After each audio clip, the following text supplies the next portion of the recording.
बिहार में पटना के गांधी मैदान में आज इंडिया गठबंधन के दलों का जन विश्वास महारैली का आयोजन किया गया, जिसमें संगठन के सभी घटक दल शामिल हुए।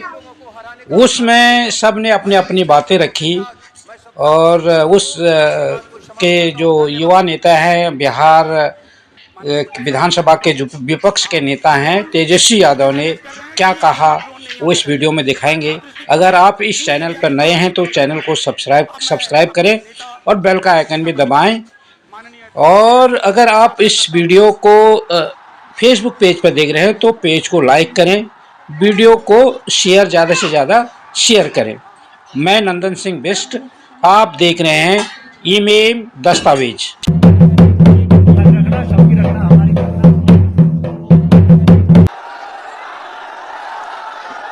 इस रिकॉर्ड तोड़ ऐतिहासिक जनविश्वास महारैली में उपस्थित राष्ट्रीय जनता दल के राष्ट्रीय अध्यक्ष हमारे पिता आदरणीय श्री लालू प्रसाद यादव जी, कांग्रेस पार्टी के राष्ट्रीय अध्यक्ष आदरणीय मल्लिकार्जुन खड़गे साहब जी, कांग्रेस पार्टी के नौजवानों के नेता आदरणीय राहुल गांधी जी, यूपी के भावी मुख्यमंत्री आदरणीय अखिलेश यादव जी, सीताराम येचुरी साहब जी, दीपांकर साहब जी, डी राजा जी, महागठबंधन के सभी नेतागण, पदाधिकारीगण, कार्यकर्तागण, बिहार के दूर दराज से आए हुए सभी लोगों का आज के कार्यक्रम में आप लोगों का हाथ जोड़ करके आप सब लोगों का स्वागत करते हैं, आप सब लोगों का अभिनंदन करते हैं और बिहार की पावन मिट्टी का वंदन हम करते हैं। आप सब लोग को सलाम है, प्रणाम है, आदाब है और बड़ों का चरण स्पर्श करते हैं, माता बहनों को प्रणाम करते हैं, बच्चों को ढेर सारा प्रेम और हमारे उम्र के नौजवान भाइयों को यहीं से गले लगाते हैं। जहां तक मेरी नजर जा रही है केवल लोग ही लोग नजर आ रहे हैं, लग रहा है समुद्र हो चुका है। मैदान में तो इतने लाखों लाख 10 लाख से ज्यादा लोग आ गए, लेकिन सड़कों पर पटना के कई लोग अभी बाहर फंसे हुए हैं। प्रशासन ने रात भर तंग किया, लेकिन फिर भी आप लोगों ने मजबूत इरादे के साथ आप सब लोग यहां आए, तो आप सब लोगों का हम धन्यवाद करते हैं। 3500 किलोमीटर हम लोगों ने 10 दिन में पूरे बिहार घूमने का काम किया और आप लोगों को हमने आमंत्रण किया था कि आप सब लोग पटना चले और इतनी बड़ी संख्या में आप लोग आए हैं, तो आज रिकॉर्ड टूटा है। पूरी रैलियों का जो है रिकॉर्ड टूटा है। यही गांधी मैदान है, यहां राजनीतिक रैलियां तो होती थी, लेकिन जब तेजस्वी 17 महीने सरकार में था तो नौकरी का भी रहना। इसी मैदान से एक साथ 2 लाख लोगों को हमने नियुक्ति पत्र बंटवाया था, याद है कि नहीं है? तो रोजगार मेला भी, रोजगार रैली भी हम लोगों ने इस धरती पे किया है। इसलिए आप सब लोग जो विश्वास के साथ आए हैं अपने भाई को, अपने बेटे को आशीर्वाद देने के लिए, इसके लिए आप सब लोगों को हम धन्यवाद देना चाहते हैं। आप सब लोग जानते हैं चाचा जी पलट गए, लेकिन पलट गए तो जहां भी रहे सुखी रहे। आप लोग तो जानते हैं, हम आपसे पूछना चाहते हैं, सबसे पहली बार आपने किसके मुंह से सुना था 10 लाख नौकरी का? पटना में, बिहार में पोस्टर लगवा रहे हैं नीतीश कुमार जी, हमारे आदरणीय हैं, हमारे चाचा हैं, हम उनका आदर करते हैं, सम्मान करते हैं, बुजुर्ग हो गए हैं, लेकिन पोस्टर लगवा रहे हैं कि रोजगार मतलब नीतीश कुमार। ये वही नीतीश कुमार जी हैं जब 2020 में हमने वादा किया था कि 10 लाख सरकारी नौकरी देंगे, तो मुख्यमंत्री जी ने कहा था कहां से आएगा पैसा, अपने बाप के पास से ला करके वेतन बांटेगा, असंभव है। सोचो, जो 17 साल में नहीं हुआ उसी मुख्यमंत्री से, उन्हीं के हाथों 17 महीनों में हमने इसी मैदान में लगभग 5 लाख लोगों को सरकारी नौकरी हम लोगों ने दिलवाने का काम किया। महागठबंधन के साथियों को भी धन्यवाद देते कि विपरीत स्थिति में भी तुम लोगों ने हमारा साथ दिया, लेफ्ट की पार्टियां, कांग्रेस पार्टियों ने। लेकिन 17 महीने में हम लोगों ने कितना काम किया। जाति आधारित गणना कराई, आरक्षण की सीमा 75% कराया, अति पिछड़े भाइयों का हम लोगों ने 24% बढ़ाया, पिछड़े भाइयों का बढ़ाया, हम लोगों ने दलित महादलित भाइयों का बढ़ाया, हमने आदिवासी भाइयों का बढ़ाया। जो काम आजादी के बाद से अब तक नहीं हुआ था, किसी सरकार ने नहीं किया था, उस काम को बिहार में हम लोगों ने करके दिखाया केवल 17 महीनों में। शिक्षा मित्र हो, विकास मित्र हो, टोला सेवक हो, तालमी मरकज के लोग हो, आंगनबाड़ी हो, उन सबके मानदेय को हम लोगों ने बढ़ाने का काम किया, दोगुना किया। ममता आशा का भी फाइल हम कर चुके हैं, लेकिन मुख्यमंत्री जी कई महीनों से रोक करके रखे, कैबिनेट में फाइल नहीं आने दे रहे। स्वास्थ्य विभाग से 1,30,000 का पब्लिक हेल्थ कैडर का फाइल दबा करके रखे हैं, लेकिन कितना भी दबाएंगे, तेजस्वी खड़ा है आपकी लड़ाई में, आपको आपका अधिकार दिला करके रहेगा। तो इस लड़ाई में साथ है कि नहीं है? दोनों हाथ उठा के बताइए। अगर आप साथ दोगे तो तेजस्वी मर मिटने को तैयार है आपके लिए। कुछ लोग कहते रहते हैं कि माई की पार्टी है, मुसलमान यादव की पार्टी है। हम कहना चाहते हैं माई के साथ साथ बाप की भी पार्टी है। ये माई बाप की पार्टी है। बी से बहुजन, ए से अगला, दूसरे ए से आधी आबादी महिला, और पी से पुअर यानी बाप, यानी माई बाप, ए टू जेड की पार्टी है ये। और माई बाप हमारी जनता है, आप ही हमारी ताकत है, आप ही हमारी प्रेरणा है। आप सब लोगों का आशीर्वाद हमेशा आप लोगों का मिलता रहा है, उसी ताकत के बदौलत आगे की लड़ाई हम लोग लड़ रहे हैं। तो आप लोगों का साथ है ना? विश्वास दिलाते हैं आप लोग। और आरजेडी का मतलब, मोदी जी कुछ भी कहते रहे, लेकिन आरजेडी का मतलब है आर से राइट्स यानी अधिकार, जे से जॉब मतलब नौकरियां, और डी से डेवलपमेंट मतलब विकास, यानी अधिकार, नौकरियां, विकास, राइट्स, जॉब, डेवलपमेंट, यह है आरजेडी का मतलब। बीजेपी के लोग जगह जगह तोड़ फोड़ करते रहते हैं, स्थिर सरकारों को तोड़ लिया जाता है। अरे कुछ विधायक इधर से उधर कर दे, कोई फर्क नहीं पड़ने वाला है, लेकिन जनता को कहां से खरीदेंगे? जनता जवाब देगी, जवाब दीजिएगा ना। कुछ लोग डर के कारण, कुछ लोग लालच के कारण घुटने टेकते हैं मोदी जी के आगे, भाजपा के आगे, लेकिन मुझे गर्व है अपने पिता पर कि कितने बड़े से बड़ी भी विपदा आई, कितना भी डराया गया, कितना भी कोशिश किया झुकाने का, लेकिन हमारे पिता ने लड़ने का काम किया, कभी झुके नहीं, कभी डरे नहीं। और हम विश्वास दिलाते हैं जब लालू जी नहीं डरे तो उनका बेटा डरेगा।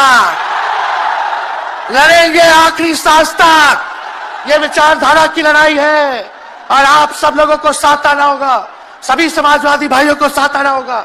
कभी राहुल जी को ईडी का समन, अभी देखिए उत्तर प्रदेश में गठबंधन हुआ, हमारे बड़े भाई को तुरंत सीबीआई के लोग आ गए, अखिलेश जी को समन भेज दिया। हमारे तो पूरे परिवार को समन भेजा ही, लेकिन हम लोग डरने वाले लोग नहीं है। ये बीजेपी के आईटी सेल वाले लोग से हम लोग डरेंगे? हम लोग डरेंगे नहीं, ना झुकेंगे। जनता की लड़ाई में जनता के साथ खड़े रहेंगे। आप सब लोग वॉशिंग मशीन तो सुनते थे, वॉशिंग मशीन कितना बड़ा से बड़ा भी भ्रष्टाचारी जो होगा वो बीजेपी में जाता है तो उसका धुलाई हो जाता है, साफ हो जाता है। लेकिन बीजेपी वॉशिंग मशीन के साथ साथ डस्टबिन वाली पार्टी हो गई है, कूड़ादान हो गया है, सब पार्टी का कूड़ा जाकर के बीजेपी में चला जा रहा है। इसलिए ये वॉशिंग मशीन के साथ साथ डस्टबिन वाली पार्टी है। यहां आप जानते हैं बीजेपी के लोगों ने 2 उप मुख्यमंत्री बनाया। एगो फाउल माउथ है, अनाप शनाप बोलता है, और दूसरा जो है लाउड माउथ है, बड़बोला है। लेकिन आप सब लोगों को बोलेंगे कि ये जो उप मुख्यमंत्री जिनको बनाया है, जो बड़बोले हैं, 14 साल से चुनाव नहीं लड़े हैं, चुनाव नहीं लड़े, और लड़े हैं और जीते हैं तो आरजेडी से लड़े हैं और जीते हैं आखिरी बार भी। अरे हमारे चाचा तो पलटी मारते ही है, लेकिन सम्राट चौधरी भी काम नहीं है, 5 पार्टी बदल चुके हैं और आज तक चुनाव नहीं लड़े। तो ज्यादा हम लोग हम लोग क्या कहे, लेकिन मोदी जी आए थे कल यहाँ, क्या बोल करके गए, वही जुमला, वही बकवास की बातें, झूठ प्रचार। हम तो शुरू से कहते हैं मोदी जी झूठ बोलने के फैक्ट्री है, मैन्युफैक्चरर है। मोदी जी होलसेलर के साथ डिस्ट्रीब्यूटर भी है झूठ बोलने के। आप लोगों ने पिछले बार 40 में से 39 MP बीजेपी को जिताया। आज यहाँ बिहार के जिले जिले से हर लोग आए हैं भाजपा के सांसदों से पूछना कि उनके जिला में भाजपा के लोगों ने क्या किया। बताओ, मोदी जी ने कोई कारखाना दिया, कोई नौकरियां दी, पलायन रोका, गरीबी मिटाई, क्या महंगाई कम की?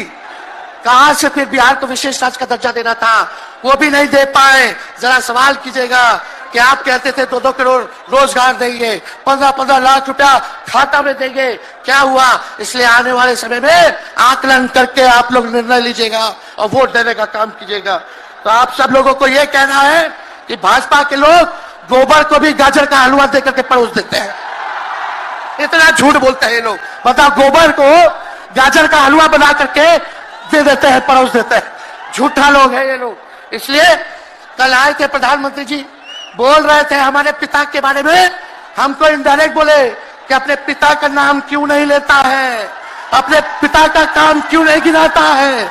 मोदी जी थोड़ा कान खोल के सुनिए। आज इसी बिहार की धरती से हम बोल रहे हैं, कल आपने बोला, आज उसका जवाब देने हम आए हैं। चश्मा साफ कर लीजिए, खोल के ये नजारा देखो, जन सैलाब है। मोदी जी जरा बताइए, 90,000 करोड़ का मुनाफा UPA 1 में हुआ था, लालू जी ने ऐतिहासिक काम किया। आज तक रेलवे को मुनाफा नहीं हुआ था, लालू जी ने 90,000 करोड़ का मुनाफा भारतीय रेल को दिया था। थोड़ा आप बता दें, आपने 10 साल में कितना मुनाफा दिया? जनता को दिया, रेलवे को दिया, या पूंजीपति को दिया? किसको दिया? रेलवे का निजीकरण कर दिया। अब बात करते हैं कि लालू जी ने क्या किया। जितना कूली भाई था सबको नौकरी देने का काम किया, परमानेंट करने का काम किया। आपने कितना कूली भाई को क्या किया, जरा वो बता के देखिए। ये तो लालू जी ने कुल्लर चलवाए, कुल्लर रेलवे में, ताकि कुम्हार भाई सबको रोजगार मिले। ये काम किया लालू जी ने। आपने क्या किया? बिहार में चक्का कारखाना से लेके कई रेलवे का 3-4 फैक्ट्री दिया। आपके रहते हुए 10 साल आपने क्या किया? अरे लालू जी मुख्यमंत्री थे जो देश में कभी नहीं हुआ। मानसिक गुलामी से मुक्ति लालू जी ने दिलाया, बिहार में सामाजिक न्याय करके दिखाया, गरीबों को आवाज दिया। आज कोई भी गरीब 90 के बाद अपना अधिकार के लिए लड़ना जानता है, अति पिछड़ा लड़ना जानता है, दलित लड़ना जानता है, आदिवासी लड़ना जानता है, अच्छा के भाई लड़ना जानते हैं। अब कोई चप्पल उतरवा देगा, अब कोई कुआं का पानी नहीं पीने देगा। अरे अब कुआं का पानी नहीं, 10-10 को कुआं बना लेगा और जरूरत पड़े तो उन्हीं लोगों को पानी पिला देगा। क्या बात करते हैं ये लोग। इसलिए भाजपा के लोग केवल बकवास बोलते हैं, झूठ बोलते हैं, बोलते परिवारवादी लोग हैं, परिवारवादी लोग हैं। अरे पीछे सम्राट चौधरी बैठे हुए हैं, रामविलास पासवान जी के भाई बैठे हुए हैं, पारस जी, कई नेता बीजेपी में परिवारवाद के लोग हैं, तो वहां इनको परिवारवाद नजर नहीं आता है। मांझी जी का बेटा को मंत्री बना दिए, वो परिवारवाद नहीं है। तो इसलिए ज्यादा कुछ इन लोगों पे हम नहीं कहेंगे। लेकिन माननीय नीतीश कुमार जी यू टर्न जो लिए हैं, समझिए कि अब हमको लगता है कि राज्य सरकार को इंश्योरेंस और बीमा करा लेना चाहिए। अब मोदी जी कल कह रहे थे मोदी की बड़ी मजबूत गारंटी है, मोदी की गारंटी, मोदी की गारंटी। अरे मोदी जी जरा हमारे चाचा का गारंटी लेके दिखाओ। क्या हमारे चाचा का गारंटी ले सकता है कोई? अरे बताओ, कोई ले सकता है क्या? कहा जब चाचा बोल रहे थे कि अब हम नहीं जाएंगे कहीं, अब हम यहीं रहेंगे आजीवन, तो मोदी जी हंसने लग गए। क्यों हंस रहे थे भाई? मोदी जी क्यों हंस रहे थे? और हमारे चाचा को बार बार ये क्यों बोलना पड़ता है कि हम जो है अब कहीं नहीं जाएंगे, मर जाएंगे, मिट जाएंगे, मिट्टी में मिल जाएंगे, लेकिन अब हम कहीं नहीं जाएंगे। एक बार गाना सुने हैं आप लोग, ऋतिक रोशन का फिल्म का गाना है, इधर चला मैं उधर चला, इधर चला मैं उधर चला, जाने कहां मैं किधर चला, अरे अरे फिसल गया। अरे चाचा जी चलिए, आप बुजुर्ग हैं, आपको यहीं से हाथ जोड़ करके प्रणाम। लेकिन एक बात तय है, जदयू 2024 में खत्म हो जाएगी, ये मेरा कहना है। बताओ सच्ची बात है कि नहीं? जदयू का कोई भविष्य है क्या? कोई भविष्य नहीं है। आप इधर चलिए उधर चलिए, अब आपका कुछ बचबे नहीं करेगा तो आप फिसल जाओगे, कहीं के नहीं रहोगे। तो इसलिए आप सब लोगों को यह कहना है, एक तरफ इन लोगों का गठबंधन जो है, एक तरफ फिरका प्रस्त है और उसके साथ मौका प्रस्त है लोग हैं। एक तरफ फिरका प्रस्त, एक तरफ जो है मौका प्रस्त लोग हैं। इसलिए आप सब लोगों को ज्यादा कुछ हम नहीं कहेंगे, लेकिन आप तेजस्वी से प्यार करते हैं, हाथ उठा के बोलो तेजस्वी से प्यार करते हो। मेरी एक बात मानोगे? हाथ उठा के मेरा एक काम कीजिएगा कि आप सब लोग गरीबों को जोड़ने का काम कीजिए, दलित भाइयों को सम्मान दीजिए, उनके दुख सुख में अति पिछड़ों का, आदिवासी भाइयों का, अल्पसंख्यक भाइयों का भागीदार बनोगे? बताओ, हाथ उठा के बताओ, बनोगे ना? तो हम ज्यादा कुछ नहीं कहेंगे। अब आप लोगों को ये काम करना पड़ेगा, काम कीजिएगा ना, हम भी साथ रहेंगे, साथ साथ मिलकर काम करेंगे। तो ज्यादा कुछ ना कहते हुए सभी हमारे वरिष्ठ नेता सब लोग यहाँ हैं, राहुल जी है, अखिलेश जी है, खड़गे साहब हैं, डी राजा साहब, येचुरी जी, दीपावकर जी, लालू जी आप लोगों के समक्ष बात रखेंगे। तो हम इन्हीं चंद शब्दों के साथ आप सब लोगों का स्वागत करते हैं, आप सब लोगों को ढेरों धन्यवाद देते हुए अपनी बात को विराम देते हैं। मेरे साथ नारा लगा करके हम अपनी बात को समाप्त करेंगे। हम बोलेंगे भाजपा भगाओ, दोनों हाथ उठा के बोलिएगा भाजपा भगाओ, भाजपा भगाओ, भाजपा भगाओ। बहुत बहुत धन्यवाद। बिहार की जनता आपको वीडियो कैसा लगा? तो आप हमें नीचे कमेंट में जरूर बताएं, ताकि हम आपकी परेशानी को जल्द से जल्द दूर कर सकें। अगर आपको हमारी वीडियो पसंद आई हो तो इसे लाइक करें और ज्यादा से ज्यादा शेयर करें, ताकि बाकी लोगों तक भी ये जानकारी पहुंच सके। हमारे चैनल को सब्सक्राइब करना बिल्कुल ना भूलें और हमारी वीडियोस को सबसे पहले देखने के लिए बेल आइकन को भी जरूर प्रेस करें।